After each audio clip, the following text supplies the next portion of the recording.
Professor Worthen, it's so great to catch up today. And our families go back quite a bit. So I first We learned do. about you from my father, who was an attorney and one of the first graduates from the J. Reuben Clark Law School. And he had a great friend there named Clyde. And Clyde, of course, is your brother. And so when I was considering law school, my dad said, "Oh, my good friend, his brother is the dean of the law school," and so we met clear back in that might have been 2004, 2005. I ended up postponing law school for another 4 or 5 years and decided then I started considering going into academia. At that point, I believe you were the academic vice president of BYU, and we met and you gave me some advice on uh, being a professor and what that was like. And then, of course, you became president, and most recently, you've been at Yale. Anyway, long intro, long way of saying it's great to reconnect again today on the podcast. Well, thank you. And it is a pleasure. We do go way back, and it's fond memories of your time at BYU and our interaction. And I appreciate you reaching out and involving me in what sounds like a great project that you're doing with these podcasts. Well, I'm excited to hear what you want to share. So, like we said, you served as president of BYU, a major university, and if you were to think back on the one or two things that you learned that you would most want to share with others, what lessons would those be? Well, there's probably three, although by the time you count everything I say, there's probably six or seven. But I'd start off with this observation, which is leadership is about relationships. At the end of the day, it's how you interact and how well you interact with people, whether directly in large groups or in small groups. But it became clear to me in the various positions I've had that it really is about relationships and how you interact with other people. So that's the big takeaway, if you will. Within that, go ahead. Did you have a No, no, question? you keep going. Okay. I was going to say, within that, I've thought of various ways of presenting the lessons. It came to me, Ken Burns, the TV producer, the documentary producer, gave a speech at Brandeis, I think it was this year at commencement. And he summed it up pretty well when he said, leadership is humility and generosity squared. And those focus in on two things, that is on humility and on generosity. And I think that's a pretty good way of, again, both relating to relationships, how you interact with others. And I've learned a fair amount about both of those, probably sometimes from not doing things exactly the right way. But start with humility. There's a fair amount in the literature about humility and the advantages it has in leadership and some of the disadvantages it has in leadership as well. But basically by humility, I mean, and again, it's kind of a textbook definition of it. It's number one, an admission that you don't know everything, a willingness to admit that. Number two is a tendency to give credit to others for successes. And number three, to express appreciation to others for what they do.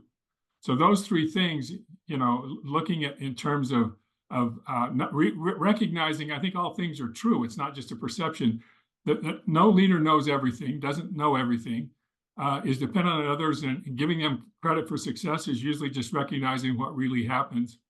And the same with expressing appreciation for what they do. And studies have shown that when you have a leader with humility, it encourages more open engagement from employees in the actual enterprise that they're involved in. Morale is higher. They feel listened to. They're more energetic. So there's some real upsides from this. That comes from being humble and willing to listen to others. A specific example of that principle is I came to appreciate the importance of councils. Now there's cabinets that presidents have, there's councils that they have. We call it a president's council here, but kind of group dynamics where you get people together and the decision making changes fairly considerably for the positive by having people together. And being willing to be humble in that kind of setting is important. I first learned about this because of basketball. Most of the things I've learned in life, I learned through sports. So I'm a big advocate for that, number one. But many years ago when I played in junior college, so 45 years ago, it was a different game. There was no three-pointer. Dunks would get you a technical foul, believe it or not, for 3 or 4 years in college basketball. The years I played, I used that as an excuse to explain why you don't find highlights of me dunking the The only basketball. reason, of course. But what really caught my attention over time as I watched the games change is when I played, when a timeout was called, the instructions were you came over the bench as fast as you can, you sit down, and the coach had 60 seconds to tell you his one chance to try and bring chaos and try and bring order to the chaos that was happening. And he started talking as soon as you got there. Over the years, I started noticing something happening, which is a coach would stand out, the players would come over, they'd sit at the bench, and then the coach is standing around visiting with the assistant coach. That was not the norm when I played, but it is now the norm now. And the first few times it happened, I'm sort of type A, and I'm thinking, you're wasting time. You know, you're talking about where you're going for dinner or something else. You have players sitting here waiting for the instructions. You got 60 seconds to get it out. And I started noticing tick, tick, tick. They take longer and longer. And those who now know the game, it's fairly common. What they're doing is counseling with their assistant coaches, if you will. They're meeting in committee. And committees have a bad rap, and for good reasons in some senses. But I think part of this humility is being willing to have some kind of group decisions like that. And now not only have longer timeouts, but you see the advantage, and the head coach will ask the assistant coach, what are you seeing on defense? What are you seeing on offense? So that the head coach doesn't have to see everything. And that's part of the power that comes from counsel, from being humble and willing to say, I don't know everything. I'm a lot smarter when I surround myself with smart people. They come to it. There's more buy-in when the decisions are made. You make better decisions. It's just something that makes a huge difference. So that's the first lesson that I would emphasize. And this is something that it's cool to hear you learned it through basketball. And I feel like I learned it in lots of different ways, but one way I've learned it was in writing as a professor. And for me, getting into law school with my writing ability or my writing scores, like I always scored really well on those. So I always kind of thought of myself as a decent writer. And there was other areas that I needed to really work hard on. But when I started working as a professor and I started writing these papers and I was getting feedback from other academics, it just, every time it almost blew my mind how many great suggestions and ideas other people had. And so now it's like the thought of doing a project by myself is just almost crazy, because I know I'm just going to miss so much. It's like that coach that just runs to the huddle. They're missing out on so much potential insight by just including the assistants. Yeah. Yeah, it's a very powerful concept. And sometimes, depending on the discipline you're in too, in academia, it's counterintuitive, because some disciplines you work by yourself, just the nature of what's going on. But it's always valuable, even in those disciplines where it's more, you don't have a big lab that you're working with others collaborating. It's always beneficial to get that input from others. Yeah. Okay, next lesson you want to share? Next one is the idea of generosity, of being overly generous, if you will, if anything, while you're a leader. I learned to say yes as often as I could, because there's so many times you have to tell people no. So that's lesson number one, is to be generous and just say, look, if it's a close question about doing something, and there's all kinds of reasons not to do something. There's institutional missions you have to keep focusing on. There's resources, everything else. So say yes as often as you can, because it'll still be a minority of times that you're saying yes as opposed to no. But more importantly, I think it's how you say no. And really that's a better way of saying, or a shorter way of saying, the importance of learning how to have disagreements with people. Because when you tell them no on request, they don't instantly agree with you. I found that out fairly quickly. You haven't changed their mind. But there is a process by which you can make them feel better. And I think we're losing, not only in academia, but in society, the ability to have disagreements about things in ways that are still ultimately productive. And that's where I think generosity comes into play, where it's critical. I think one of the things is not lose sight of the fact that the person you're dealing with is a human being worthy of infinite dignity. The dignity of common human beings, for me as a disciple of Jesus Christ, it is the inherent worth of what I believe are spirit sons and daughters of heavenly parents with a divine nature. That's the person I'm talking to. And I think we're too quick to lose that ability. and miss out on what is really a very powerful motivation. At the end of the day, we just have to think about how we interact with others. One religious leader said that anger never persuades. And I'm convinced of that statement, even though it sounds pretty bold in some ways when it uses the superlative never. I think it is true. There's sometimes anger can accomplish some things. It can help people stop some behavior, but anger never persuades. I think we're wired such that when people respond with anger to something, it's fight or flight. You're not going to be persuaded when you're in that mindset. And I think that's something that's really critical, is to get people thinking about how they disagree with people, how you tell people no, and how you discuss it with them, and your willingness to do so rather than do it by fiat and discuss things that way.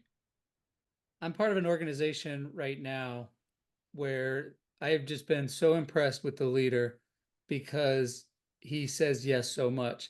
And over the last couple of years I've worked with him, I've thought to myself, all these different requests he would get, I would think to myself, I'd say no to that. I'd say no to that. I'd say no to that. I'd say no to that. But over time, I thought, okay, something's going on here. And in private conversations, even though we have the same thoughts, and I know inside he's probably thinking, I don't want to say yes to that. I don't want to say. He says yes, and then more often than not, the thing he says yes to ends up being a good thing. And so I really appreciate you sharing this, because this is something I've been thinking about for really kind of the first time in just the last couple of years.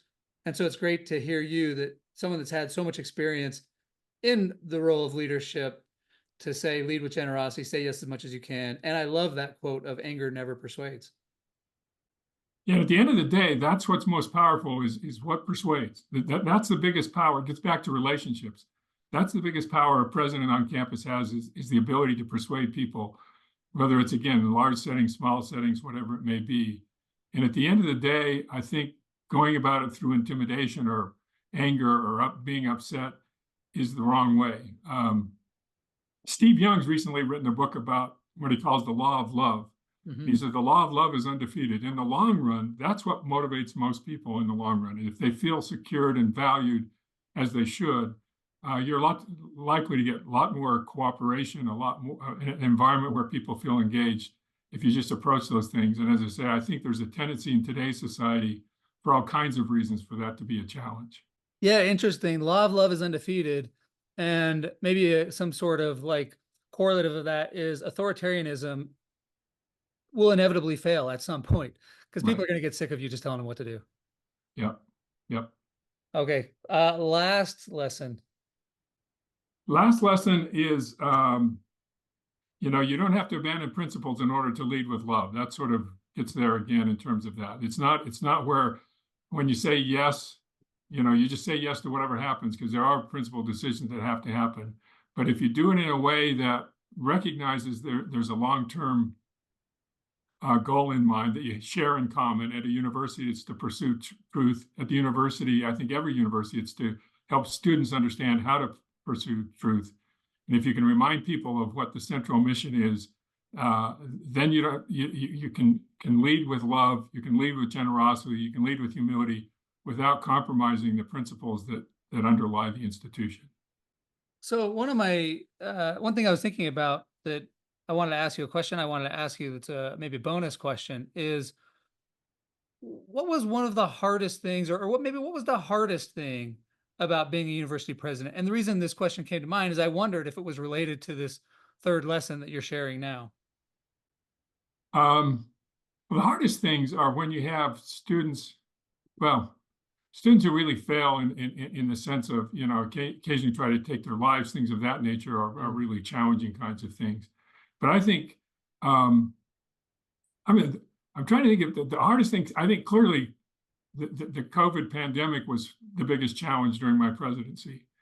But even that one, in terms of you got a community together at BYU and other places as well, who did remarkable things to keep students in place as much as they could. There are a whole bunch of factors depending on local laws and everything else. But I was very impressed with how well people came together at a common cause at a time when there's so much uncertainty, there's so much disagreement about everything. It was challenging, but that's when you learn that people with counseling together, you can make really good decisions. Explaining decisions to people, not everybody's persuaded by it, but you can lower the temperature fairly quickly on some of these things just by listening and having a discussion, and that helps in terms of making the decision. So I think probably COVID-20, Yeah, the yeah. COVID-19 pandemic was probably the biggest learning opportunity. Well, like I said earlier, this is so great to reconnect. So fun to hear your lessons. You've given me a lot to think about. Great insights.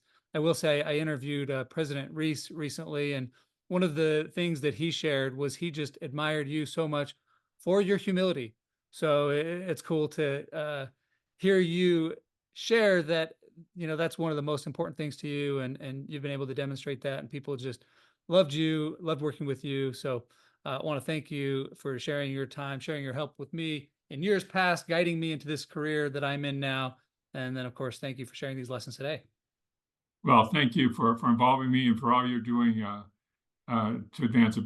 Being a professor is a great job. It's a wonderful opportunity, but you have impact on so many, and that's what makes it so great. So I appreciate you engaging in that process as well.